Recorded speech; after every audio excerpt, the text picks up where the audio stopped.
רצו לעשות משהו עם המקום הזה שהוא כבר הרבה זמן מקום נטוש. הוא היה מועדון לילה בעבר, ורצו לראות אם יש אפשרות להשתמש בו מחדש. והרעיון בא להפוך אותו למושבת אומנים וגלריה לאומנות.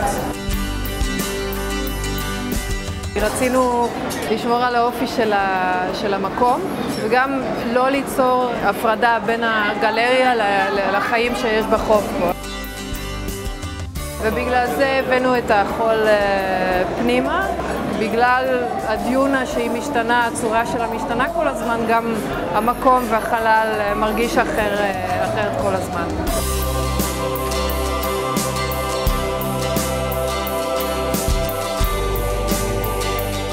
ומצד שני גם נסתכל על זה לא רק כחלל, אלא כמשהו שהוא פונקציונלי כגלריה, גם בהבנות ובהסתכלויות על מה זה גלריה, it presents אפשרויות מאוד שונות מאשר גלריה רגילה.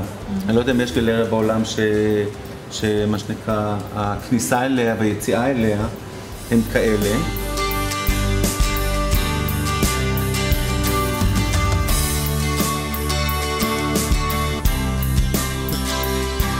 אז אני חשבתי שדווקא נכון להביא ארכיטקטים מאוד צעירים, או סטודנטים או בוגרים מאוד טריים, שבדרך כלל אין להם הזדמנות לבנות משהו שהוא באמת הרעיון שלהם.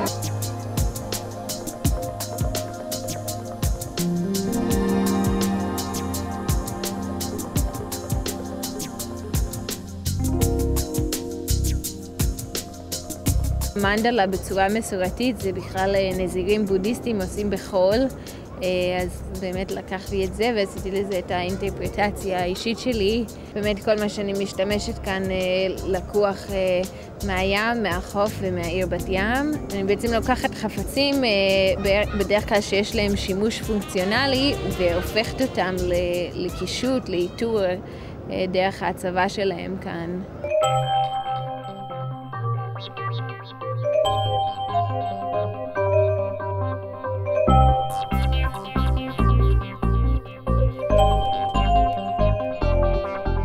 העבודה הזאת נקראת מהים לגלריה ובחזרה. היא מדברת על היחס בין האדם לטבע באופן כללי. אנשים מוזמנים, יוזמנו לפרום צדף, לברך איזושהי ברכה, ובעצם להחזיר חזרה את הצדף למקום שממנו הוא בא לטבע. אני הרבה חושבת על פרספקטיבות, כאילו, ואיך אנחנו תופסים את הסביבה שלנו. לדעתי, לכל דבר יש עידודים, וכל דבר מתמשך בעצם.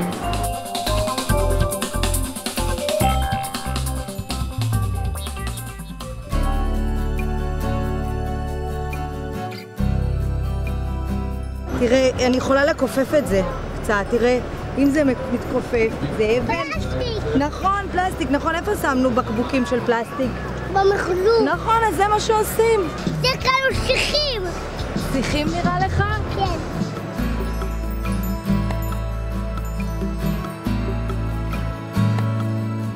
זה יהיה איזשהו שדה רחב יחסית, איזשהו מעין מסך כזה שתצא מהים שיעמוד מולך, ואתה לאט לאט תעבור דרכו וזה יתמוסס ככל שתתקרב לכיוון העיר. יש תוכנית כללית, אבל ממש שעכשיו באים אחד לאחד, אז זה איך שנראה לנו. בונים את זה לאט לאט.